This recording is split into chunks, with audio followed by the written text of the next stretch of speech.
Esprit de famille, une émission présentée par Élodie Dambricourt, en partenariat avec Famille Chrétienne. Soyez féconds et multipliez-vous, voilà l'appel lancé par Dieu à l'homme et la femme.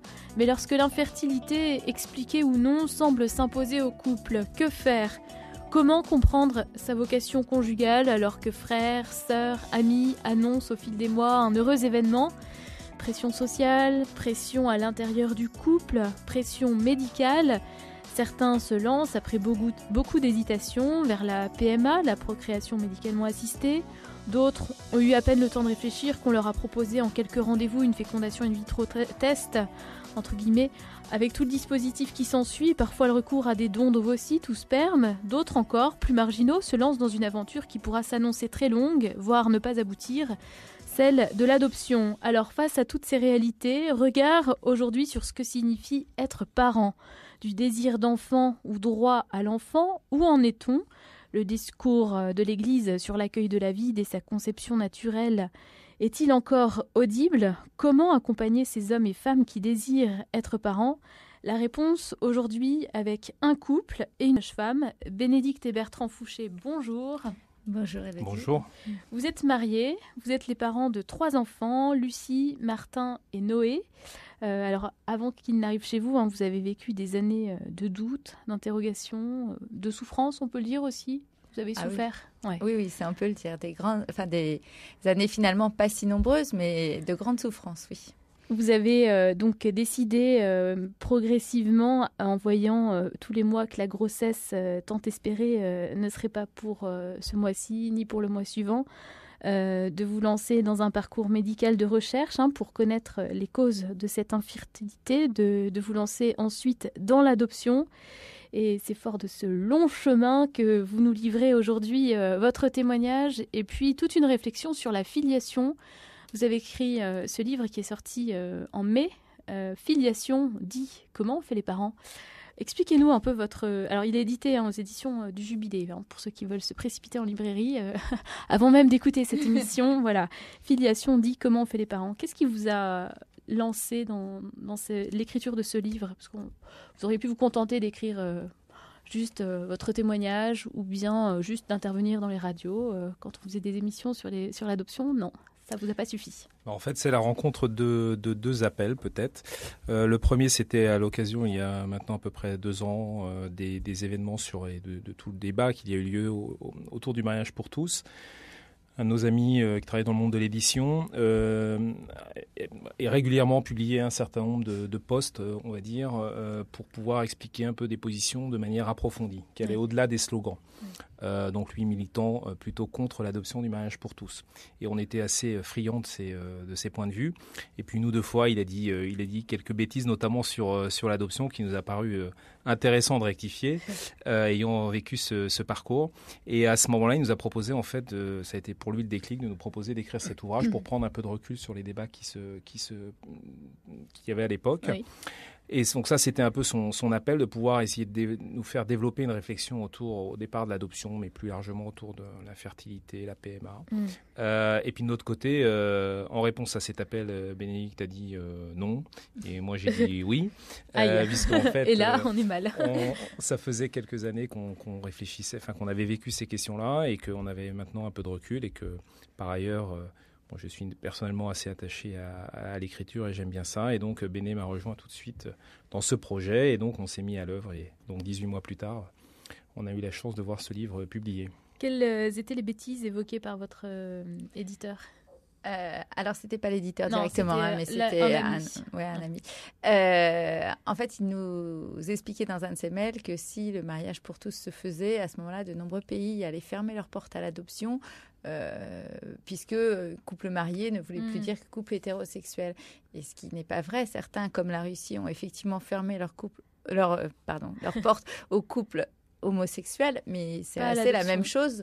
Oui. C'est la même chose pour les couples hétérosexuels. La situation n'a pas changé. Même si... Il y a peut-être eu des menaces quand même ou des réticences. Non, jamais. Et les vraiment. autres pays qui l'avaient fait n'avaient jamais eu le moindre souci. On va dire que globalement, l'adoption internationale se porte pas très bien. Mais ça n'a pas changé en fonction de l'adoption de la loi Jamel. En revanche, la loi a posé plein de questions sur la question de la filiation, l'adoption. Voilà. En revanche, c'est des questions qui ont beaucoup existé à ce moment-là et on avait envie de creuser un peu les choses pour qu'on puisse mieux savoir de quoi on parlait. C'est vrai que nous, on avait déjà beaucoup travaillé autour de la PMA, de la GPA, de l'adoption. On savait de quoi on parlait. Enfin, on savait pas mal de quoi on parlait déjà, même si on a encore fouillé un peu plus pour écrire ce livre. Mais on se rendait bien compte que dans notre entourage, il y avait beaucoup de gens qui savaient qu'à moitié de quoi ils parlaient. On a voulu prendre la balle au bon aussi, notamment des évêques de France qui, suite à l'adoption de la loi, donc en mai 2013, ont publié une lettre à l'initiative du Conseil Famille et Société qui s'appelle « Poursuivons le dialogue », où ils prenaient un peu de recul sur les événements des dernières semaines et mettant en avant avant tout, d'une part, l'accueil des personnes homosexuelles, mais également, surtout, la nécessité de se former, de continuer à réfléchir, de débattre et de dialoguer. Et donc, c'est dans cet esprit-là, en fait, qu'on s'est retrouvé dans cet appel et qu'aujourd'hui, on a essayé de concrétiser à d'autres mesures, qui est celle on parle de notre place de témoin, et puis avec quelques repères théoriques, mais de concrétiser ce dialogue. Vous avez d'ailleurs invité à plusieurs reprises Erwan Binet, qui intervient aussi dans votre livre, qui donne sa pensée, en fait, ce que vous écrivez, sa réaction sur ce que vous écrivez. Voilà, donc Erwan Binet, c'est le député qui était rapporteur de la loi pour le mariage pour tous, qui était donc en première ligne sur ce combat. Et il nous semblait intéressant, dans cette démarche de dialogue, de pouvoir aller chercher quelqu'un d'un peu emblématique, notamment, et pour comprendre d'où il parlait, à savoir la manière dont il a écrit et il a livré ce qu'on a appelé un contrepoint dans le livre. Il l'a écrit à partir de son expérience de père de famille, de 5 enfants catholiques, engagés dans un certain nombre de mouvements chrétiens et mariés. Et donc tout ça nous paraissait intéressant, d'abord de rencontrer l'homme et puis d'essayer de voir la pensée qu'il développait, d'où il partait. Et ce qui était assez intéressant. Vous brouillez un peu les pistes, parce que moi en lisant ce livre, je me disais mais en fait, qu'est-ce qu'ils pensent finalement, où est-ce qu'ils en sont? Alors, on arrive à la conclusion avec votre conclusion, là où vous en êtes, mais je vous ai coupé la parole, Bertrand Fouché. Ce qui paraît, avant tout, de notre point de vue, c'était de donner des grilles de lecture pour que le lecteur puisse se faire, approfondisse lui-même la question et se fasse son idée sur toutes les questions qu'on ouvrait. Plutôt que de savoir ce qu'il faut penser. Exactement, et pas du tout quelque chose de vertical comme ça peut être l'habitude dans un certain nombre de contextes, et parler au-delà, de pouvoir réfléchir au-delà des slogans et que chacun puisse construire sa propre opinion à partir de repères éthiques.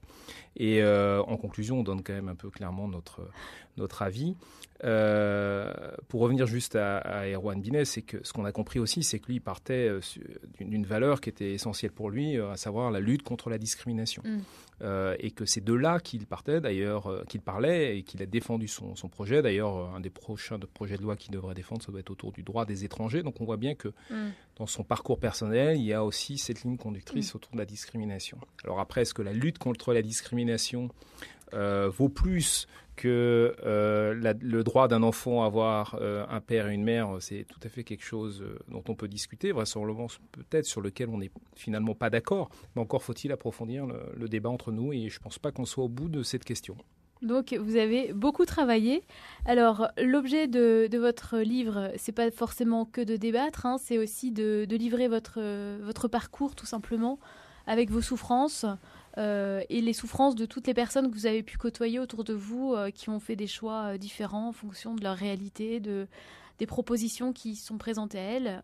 L'infertilité, c'est difficile d'y répondre en fait. Oui, c'est difficile d'y répondre, c'est difficile d'en parler également quand on vit cette situation où on est infertile et où on n'a pas encore d'enfant. Oui. Parce que chaque jour déjà, on a un peu... on se sent mal, mais différemment du précédent. Et donc, on n'a pas une ligne forte directrice. Il y a beaucoup d'événements qui nous perturbent, les grossesses des autres en particulier, mais pas que. On a beaucoup de choses qui sont très, très difficiles à vivre quand on vit cette situation d'infertilité. Et on s'est rendu compte d'ailleurs avec ce livre que les gens qui nous côtoyaient, bien sûr, savaient cette infertilité et devinaient, on va dire, par empathie ce qu'on vivait, même si on en parlait, on avait l'impression d'en parler. Voilà.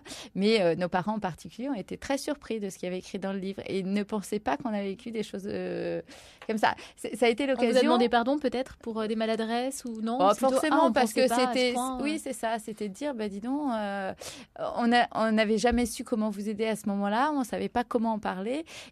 Et ça nous fait du bien de dire ça aujourd'hui, de voir que voilà, maintenant on va pouvoir en parler. Et les maladresses, elles sont ce qu'elles sont. On en a fait aussi, tout le monde en fait. Ouais. C'est pas très grave la maladresse en soi, mais ça peut faire mal.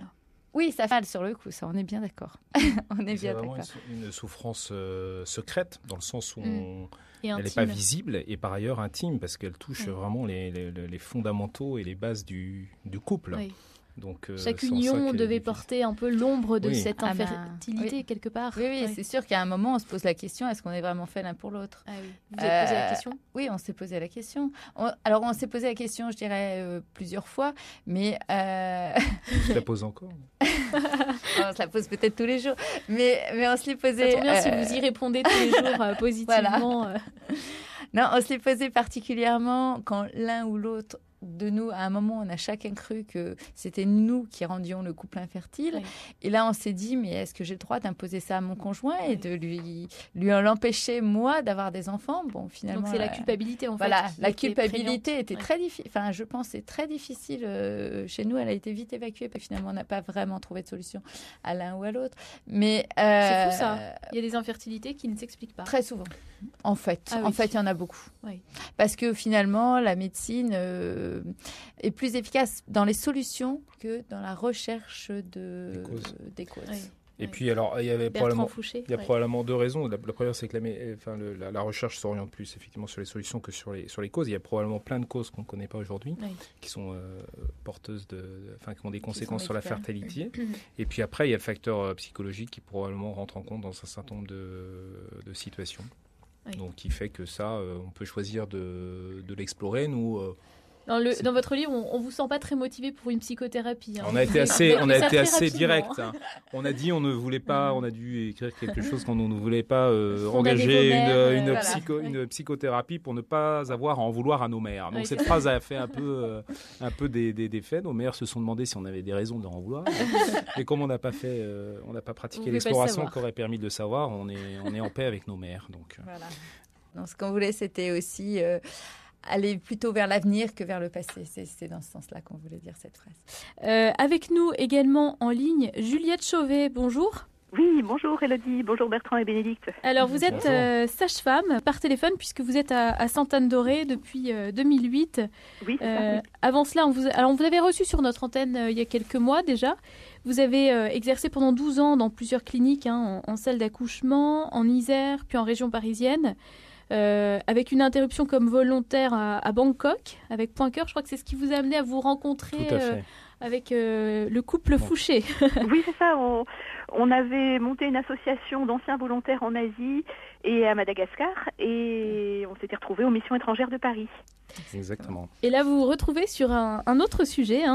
Donc, vous vous êtes formé Alors, on ne va pas vraiment en parler durant cette émission, mais ça peut intéresser certains, en auriculothérapie, ensuite en aprotechnologie. Oui. Et vous avez écrit un livre sorti en 2014, « Soyez féconds et multipliez-vous, couples infertiles, des raisons d'espérer à Sainte-Anne-d'Auray ».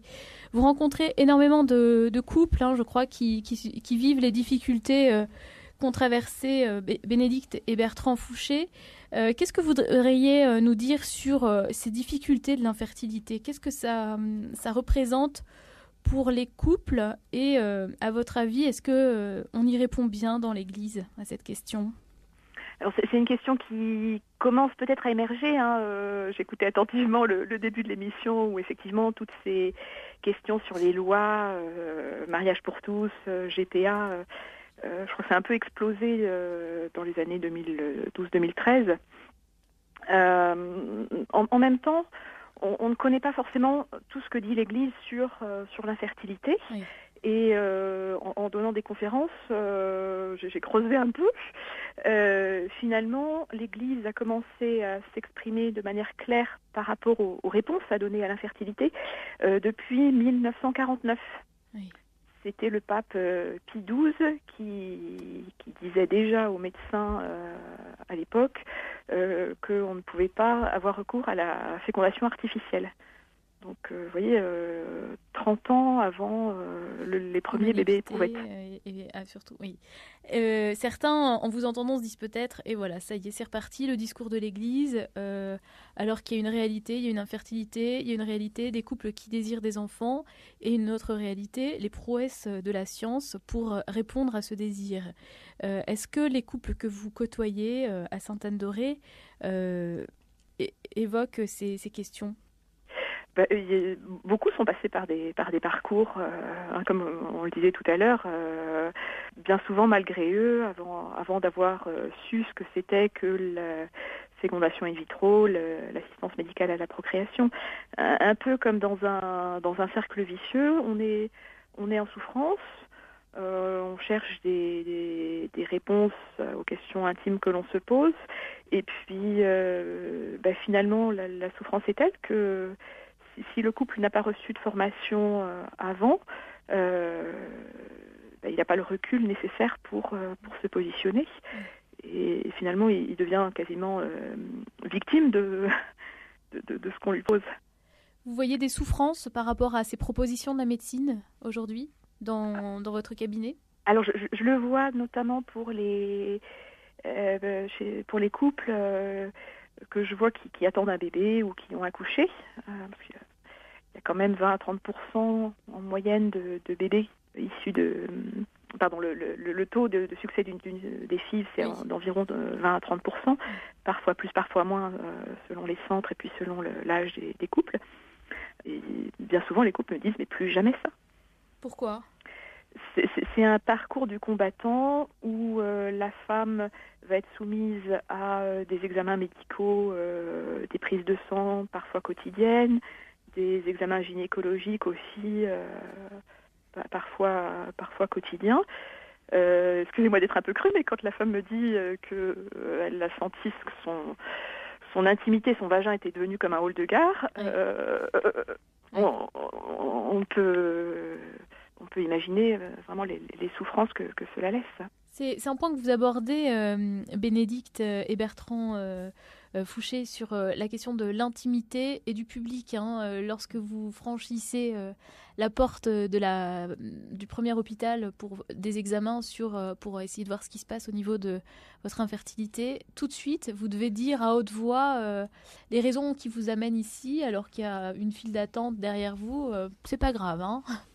On est là, c'est encore pire que la SNCF, dites-vous. Les examens notamment de spermogramme, enfin ça dépend des laboratoires, mais enfin dans certains c'est assez rustique. Oui, c'est une souffrance ça pour moi j'ai choisi parce que c'est un peu ma nature de tourner un peu ça en dérision. Donc et puis il y a quand même beaucoup de gens qui ont été concernés par ça, donc ça peut faire l'objet de bonnes blagues pendant les dîners en ville. Moi c'est plutôt de cette manière-là que je l'aborde maintenant.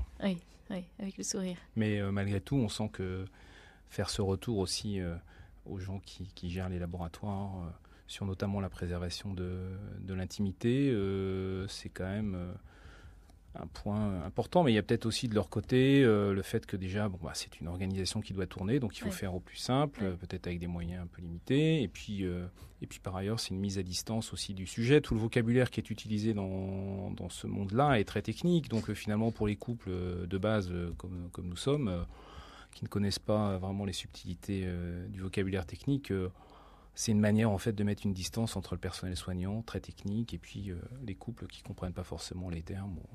Voilà. Et je rajouterais dans la souffrance autour de la PMA, c'est en tout cas nous ce qu'on a ressenti dans le peu qu'on a vécu, mais on se sent très dépossédé de notre projet. Oui. Et la place du médecin est parfois un peu ambiguë. C'est-à-dire par exemple, on a appelé le médecin qui a permis la naissance du premier bébé en FIV, Amandine, on l'a appelé le père de la petite Amandine. Ça me paraît très ambigu, rien que le terme. Et la place du médecin, elle est bien là. C'est lui qui va faire l'enfant. Oui. Non, c'est lui qui va faire l'enfant, et voilà. Et quelque part, on se sent, enfin nous, on s'est arrêté très tôt, mais on s'est senti très très peu écouté, et c'était plus, vous avez un problème, vous voulez un enfant, on va vous faire un enfant, sans vraiment savoir ce dont on avait envie. Oui. Puisque c'est pas si simple. Finalement, la vie, c'est pas vous voulez un enfant, on va vous faire un enfant. Il faut aussi que chacun se sente respecté. Et chacun dans son temps, son rythme. Voilà, dans son temps, dans son rythme, et puis dans la façon dont on a envie de faire cet enfant, finalement. Oui. C'est étonnant, hein, l'expression que vous utilisez, faire un enfant. Finalement, ça peut être ambigu. Hein. Oui, c'est faire un enfant, aussi, fabriquer un enfant. Ouais. Oui. Est-ce qu'on a raison de dire allez, on fait un enfant?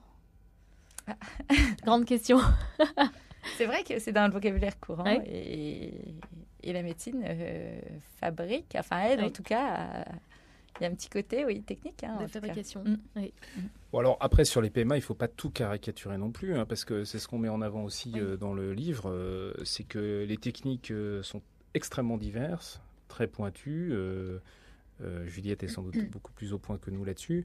Et donc, elle n'engage pas toutes les mêmes valeurs. C'est-à-dire que aussi dans le jugement personnel qui peut se faire, le jugement du couple par rapport à ce qui est possible pour lui ou pas, il faut bien voir tous les paramètres. Et encore une fois, toutes les techniques ne se valent pas et ça vaut vraiment le coup d'approfondir la question, non seulement pour les couples concernés, mais le message aussi qu'on a voulu faire passer, c'est pour l'ensemble de nos lecteurs et de la société d'une manière générale, parce que c'est pas juste le problème des couples concernés, c'est aussi derrière une certaine vision de la société qu'on peut avoir, qu'on peut porter, qui rejoint aussi d'une certaine manière tous les débats qu'on a sur la fin de vie, etc. Et ne laisser ce débat-là et cette formation-là, cette expertise-là, qu'aux couples concernés et qu'aux techniciens ou aux experts, c'est d'une certaine manière démissionner de son rôle de citoyen. Oui. Et donc, on nous a fait le retour que dans notre livre, il y a des chapitres un peu plus personnels et un peu plus théoriques. Alors, certains qui aiment la théorie, ils aiment bien, mais d'autres, ils disent il y a témoignages, mais il y a repères théoriques, c'est un peu plus dur, etc. Ben oui, mais on est très content que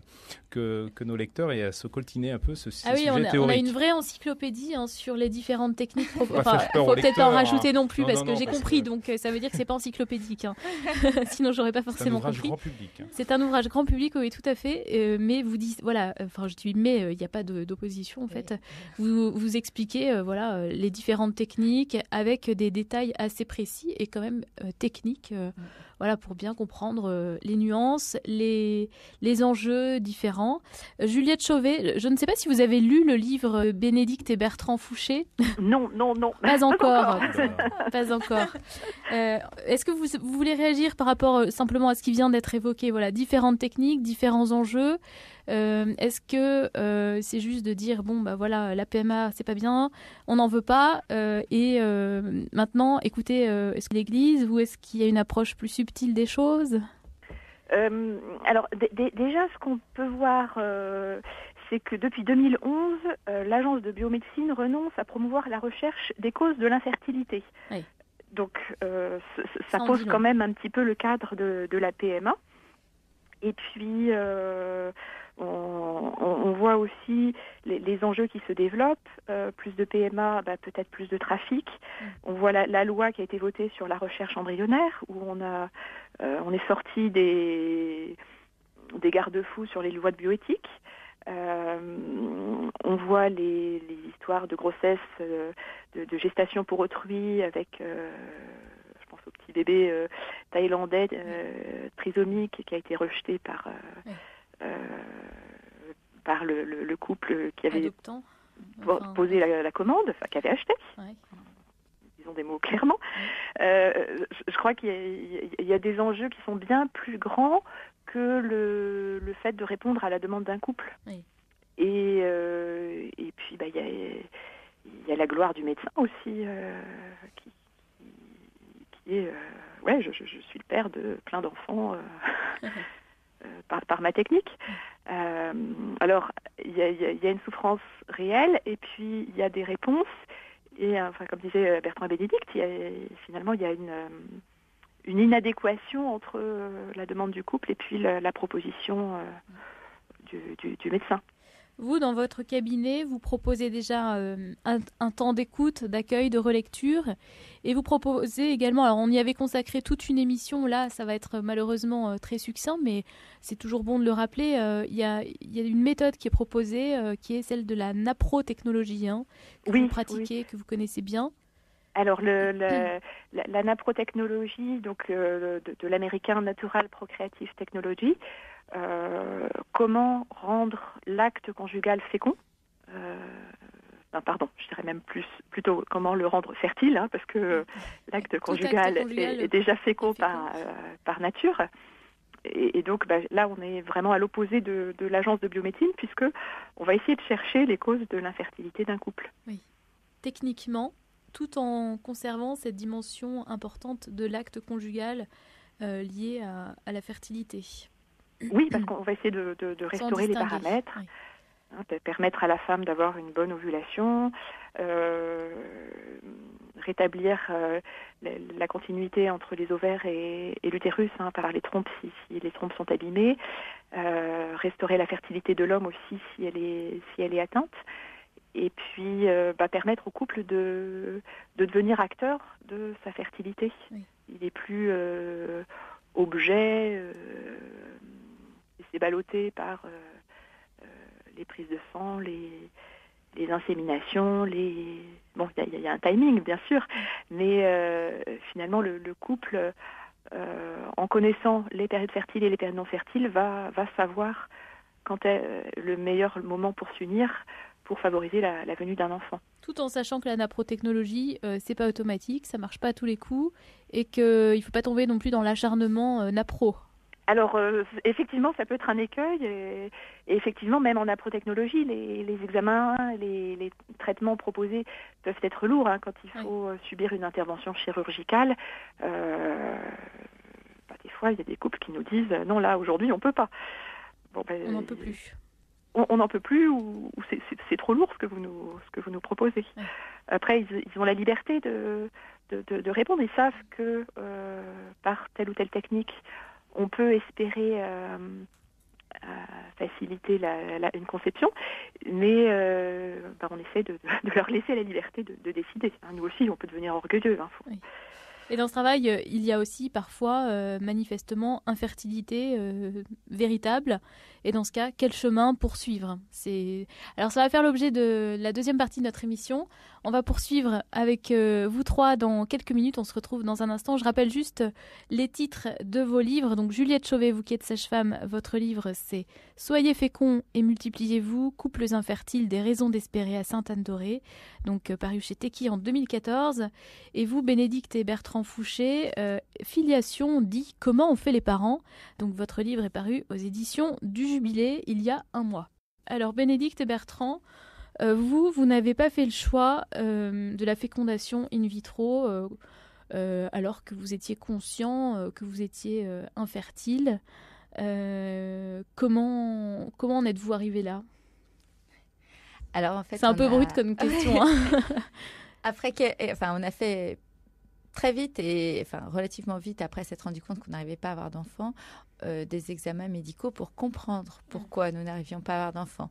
Et n'ayant pas de cause très clairement établie, ni l'un ni l'autre, on a multiplié, enchaîné les examens. Et au bout d'1 an et demi d'examens pour essayer de comprendre, on en a eu marre de la médecine et puis on s'est senti très très peu écouter, ce que je disais tout à l'heure. On parlait aussi beaucoup dans le monde médical de taux d'échec ou taux de réussite dans le meilleur des cas, mais en tout cas on était pas mal dans l'idée de l'échec et on a souhaité pour notre part aller vers un chemin d'adoption qui nous paraissait sans doute long, sans doute plus ou moins compliqué, mais en tout cas être un chemin vers notre enfant. Oui. Contrairement à la FIV. Alors on vous a proposé, à peine proposé d'ailleurs, on vous a dit prochain rendez-vous, là maintenant, vu le point où on en est maintenant, le prochain rendez-vous c'est une FIV test, c'est ça. La FIV test, c'était la première FIV.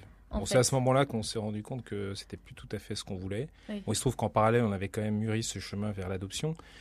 D'ailleurs, dès la préparation au mariage, dès la préparation au mariage, d'où l'insistance aussi, l'importance qu'on peut accorder aujourd'hui à la préparation au mariage, parce qu'il y a des questions qui paraissent totalement théoriques au moment où on s'apprête à se marier, et qui finalement, avec la réalité de la vie, même si elles ne se présentent pas du tout comme on l'avait imaginé, peuvent aider à nourrir la réflexion, ou au moins amorcer le dialogue dans le couple. Donc c'était notre cas. Tu te rappelles, il y a 5 ans, je voudrais quand même dire que quand on en parle à froid, et c'est bien de le faire, mais au moment de la préparation au mariage, on dit oui, si on n'arrive pas à avoir des enfants, bien sûr on les adoptera, ça sera super, etc. Quand on se retrouve confronté à l'infertilité et que la première fois que l'un de nous parle d'adoption, on dit non, mais attends, on n'en est pas là. Tu considères que c'est foutu, et là c'est plus dur d'en entendre parler. C'est vraiment. C'est-à-dire qu'il y a un deuil à vivre. Il y a un deuil à vivre, exactement. Le deuil de la grossesse. On a eu la chance quand même d'être assez vite d'accord tous les deux sur ce projet, et par ailleurs dans un contexte début des années 2000 où l'adoption notamment internationale était quand même beaucoup plus facile qu'elle l'est aujourd'hui. Aujourd'hui c'est la galère. Voilà, donc, alors on nous disait déjà ça il y a 10 ans quand on a commencé par rapport à 10 ans avant, mais il faut reconnaître vous exposez des chiffres. Hein, oui, les 2 dernières années ont été dramatiques, oui, on va dire ça. Alors, vous avez fait plus de 3000 adoptions internationales il y a 3 ans, on va dire, et il y en a moins de 1000 aujourd'hui. Donc on va dire qu'en 3-4 ans, ça a été divisé par 3 pour l'adoption internationale. Alors qu'on donne des agréments pour... oui, alors parallèlement, je pense que les gens aussi... le nombre d'agréments a baissé, c'est-à-dire qu'il y a moins de demandes. Ah oui. Parallèlement. Alors, pas dans les mêmes proportions du tout. C'est-à-dire que ça a baissé de 10%, quand d'un autre côté, ça a été divisé par 3. Donc, on ne parle pas des mêmes chiffres. Mais effectivement, oui, il y a aujourd'hui énormément... il y a eu plus de 20 000 agréments et il y a, l'année dernière, il y a eu 1400 enfants adoptés en comptant les Français et les étrangers. Donc, c'est très, très peu. Alors, vous nous racontez, première séance, on arrive... c'est une démarche qui devient publique. N'importe qui peut se trouver là. Ça peut être des collègues, des amis, des cousins. Voilà, vous arrivez et on vous explique l'aventure que vous allez devoir démarrer avec les différentes étapes qui elles-mêmes peuvent poser question. C'est ce que vous évoquez dans votre livre. Il y a la question de l'agrément, la question du choix de l'enfant. Pourquoi choisir un enfant alors que lorsqu'on l'accueille naturellement, on ne choisit pas sa tête, il arrive comme ça. Il y a de nombreuses questions. Alors, c'est difficile de tout aborder. Qu'est-ce que vous voudriez mettre en priorité alors moi, je voudrais revenir 2 minutes sur l'agrément. C'est vrai que l'agrément peut paraître intrusif et paraît à certains très intrusif. D'une part, nous, ça s'est pas fait comme ça. C'est-à-dire que généralement, les gens qu'on rencontre, je pense que dans la majorité des cas, ça se fait pas de façon très intrusive. C'est-à-dire que les personnes qu'on rencontre sont là pour nous connaître et pour juste vérifier qu'on serait des parents suffisamment solides pour que l'enfant soit bien. Ce sont les personnes du Conseil général qui sont en charge des enquêtes sociales et psychologiques et qui délivrent l'agrément. Voilà. L'idée, c'est que le couple ne va pas se mettre à chavirer dès qu'un enfant arrive, parce que si l'enfant ne vient pas, ça serait dû à quelque chose qui est trop perturbant pour le couple. Enfin, c'est des choses qui peuvent quand même exister et qui existent, il faut quand même le savoir. Il y a de temps en temps des enfants qui y arrivent et c'est trop perturbant pour les parents qui ne peuvent pas garder cet enfant. Enfin, c'est très très rare, heureusement, mais c'est normal qu'il y ait une vérification. Oui. Et c'est essentiellement ça. Et puis, c'est des enquêtes qui vont nous permettre de continuer la réflexion. Dans le meilleur des cas, et nous, c'était d'autres cas, mais dans le meilleur des cas, on l'a commencé quand même avant que la personne vienne nous voir, cette réflexion. Et elle va nous poser des questions. La plupart, on se les est déjà posées. Certaines, pas tout à fait comme ça. Mais ça va nous aider à aller jusqu'à notre enfant et à avoir un regard, à être apaisé aussi quand l'enfant arrive. Oui. Autre question, pourquoi choisir son enfant quand on veut devenir parent ? Voilà, alors est-ce que vous voulez avoir un enfant handicapé ou non ? Est-ce que vous voulez un enfant qui aura 5 ans, un enfant qui aura 2 ans ? Alors voilà, on choisit essentiellement, entre guillemets, on définit en fait quel type d'enfant on souhaite être le parent. On choisit essentiellement l'âge, c'est-à-dire que c'est quand même pas du tout la même chose d'avoir un bébé à 3 mois, qui serait par exemple né sous X en France, ou d'avoir un enfant qui a 8-10 ans et qui arrive du Brésil sans parler le français. C'est quand même ce sont avant tout des critères qui sont présentés aux futurs parents adoptifs pour pouvoir déterminer les meilleures conditions de l'accueil de l'enfant dans la famille. C'est pas le choix sur un catalogue ou vouloir des parents, c'est de savoir qu'est-ce qu'on est prêt, enfin à quoi on est prêt pour pouvoir garantir des conditions d'accueil entre guillemets optimales à l'enfant qui va se présenter. C'est pas un choix sur un catalogue. En France, en tout cas. C'est pas le cas dans les autres pays. Il y a probablement des dérives, on l'imagine. Ou sinon, c'est dans l'inconscient. C'est la personne qui se dit « Oh là, mais c'est bizarre, là. C'est un peu comme si je choisissais... Oui, mais en fait, la réalité des choses est tellement pas comme ça qu'assez vite, on retombe sur nos pattes. Si ça peut de temps en temps faire partir de la conscience.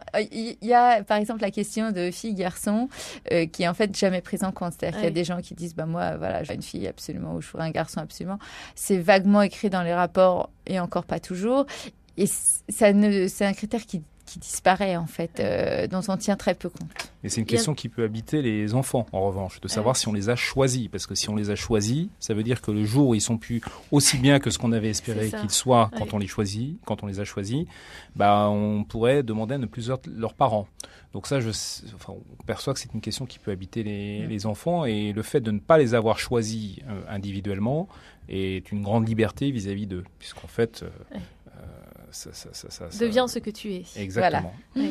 D'ailleurs, j'aime bien votre bascule parce qu'on passe de la question du droit qui pourrait être un peu omniprésent, notamment en France, à l'enfant, au droit de l'enfant qui est primordial.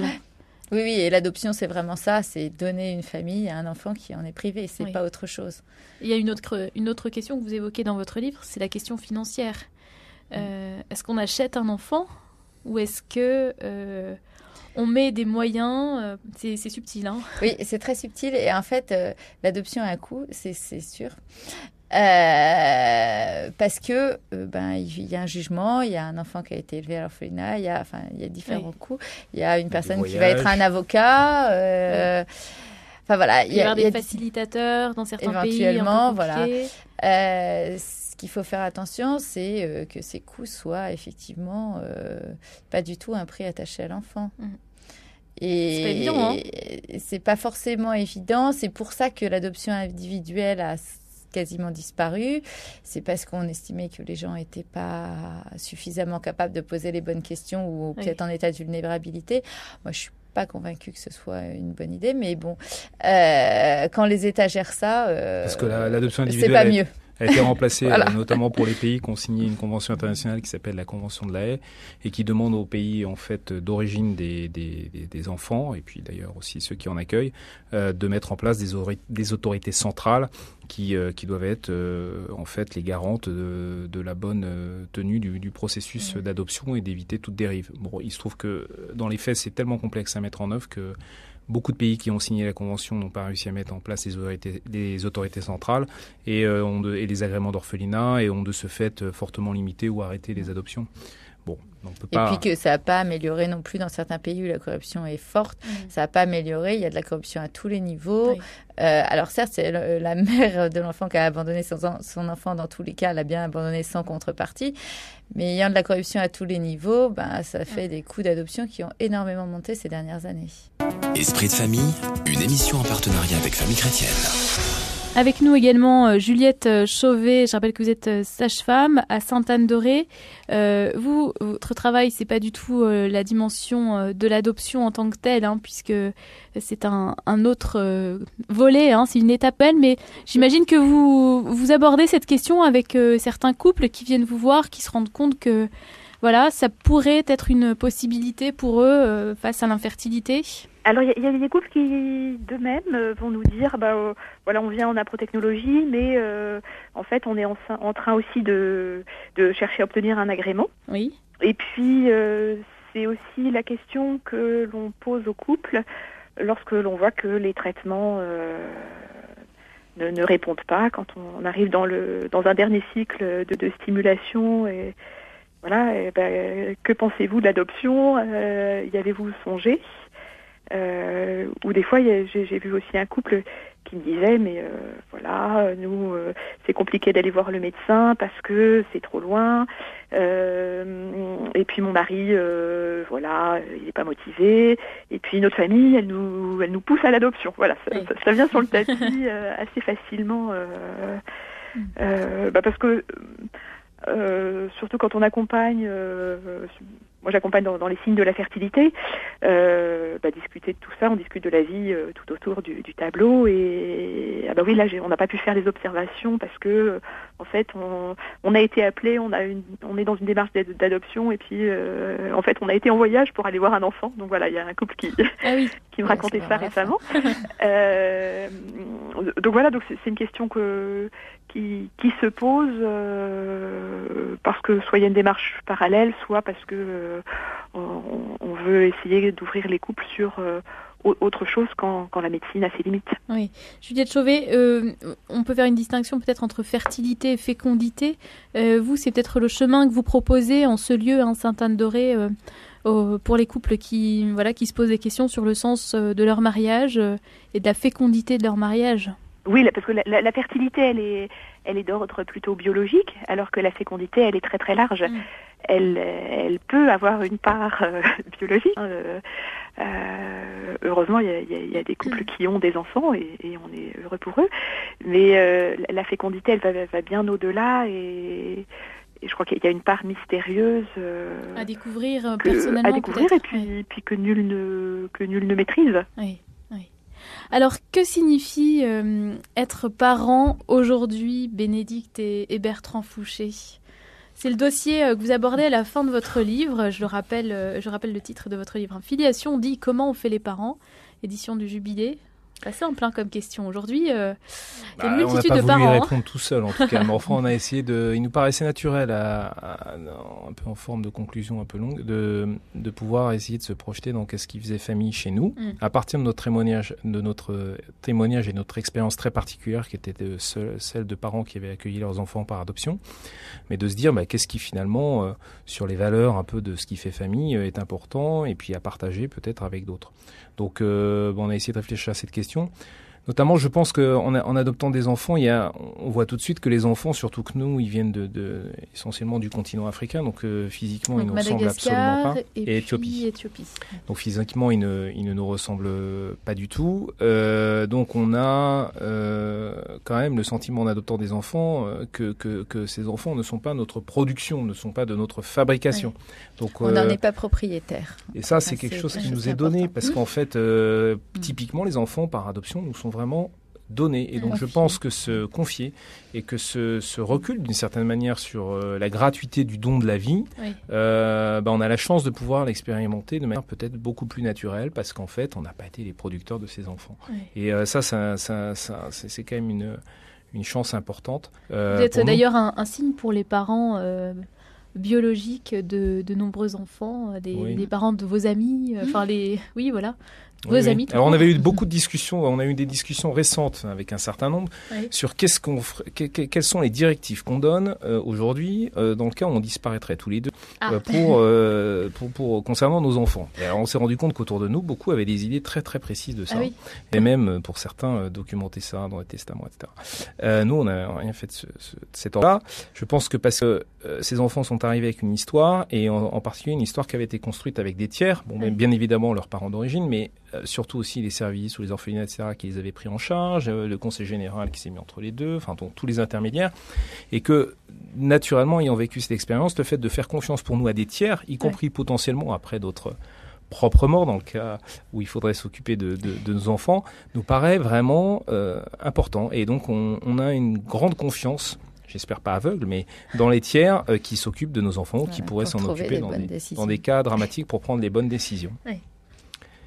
Sur les questions, alors Juliette Chauvet, peut-être une réponse par rapport une réponse ou un complément à travers votre regard sur ce qui signifie être parent aujourd'hui, et cette question de la gratuité du don de la vie. Là, vous me laissez sans voix, là. C'est vrai. Vous n'êtes pas obligé de répondre, d'ailleurs. Hein. C'est une question qui est l'objet d'un livre, donc... Oui, c'est ça. En quelques secondes, c'est un peu difficile, mais je crois qu'être parent, conduire un enfant pour lui permettre de devenir adulte, peut-être tout simplement. Oui. Tout simplement. Et puis de devenir peut-être aussi l'adulte qu'il doit être, c'est-à-dire de pas chaque enfant porte en lui aussi ce qu'il doit être, et c'est pas... On le modèle, de toute façon on peut pas faire autrement, mais dans une certaine mesure, lui laisser en tout cas sa liberté. Oui, faire émerger, l'aider à faire émerger ses talents. Alors, dans votre livre, Bénédicte et Bertrand Fouché, donc vous abordez cette question, dit comment on fait des parents. Vous donnez la parole à la fin de votre livre à Erwan Binet, dont nous avons parlé au début de cette émission. Finalement, qu'est-ce que vous voudriez transmettre aux personnes qui entendent cette émission, qui se posent des questions face à toute cette confusion, GPA, PMA, parents naturels, adoption est-ce qu'il y a est-ce que tout se vaut ?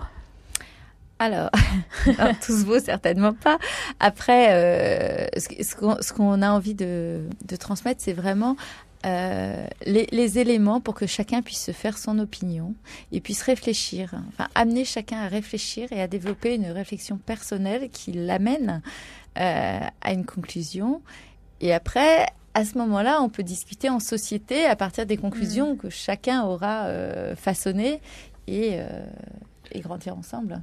Bertrand, je voudrais mettre en avant la dimension de la compassion aussi. Oui. Parce que avant d'aller, notamment quand on n'est pas concerné par le sujet, la dimension de la compassion me paraît essentielle, de comprendre, de rencontrer les personnes en tant que personnes, de comprendre quelles sont leurs motivations, leurs enjeux, de se former. Je pense qu'il ne faut pas mettre Il faut vraiment regarder aussi l'aspect intellectuel des choses pour pouvoir se forger des opinions ou en tout cas accompagner ceux qui sont dans la souffrance. Et c'est vrai que nous, on s'est fait un petit peu la réflexion ces dernières semaines, notamment à l'occasion de la sortie de l'ouvrage. Il y a quelques personnes qui sont venues nous voir, qui l'avaient lu et qui, notamment sur la partie témoignage, sont venues évoquer avec nous, voire nous confier des souffrances vraiment personnelles, intimes, qui n'avaient rien à voir avec les souffrances de l'infertilité. Mais je pense que le fait de partager... ça peut être un divorce, ça peut être des tas de choses, en fait. Et le fait de partager sa fragilité, de se reconnaître fragile, d'une certaine manière,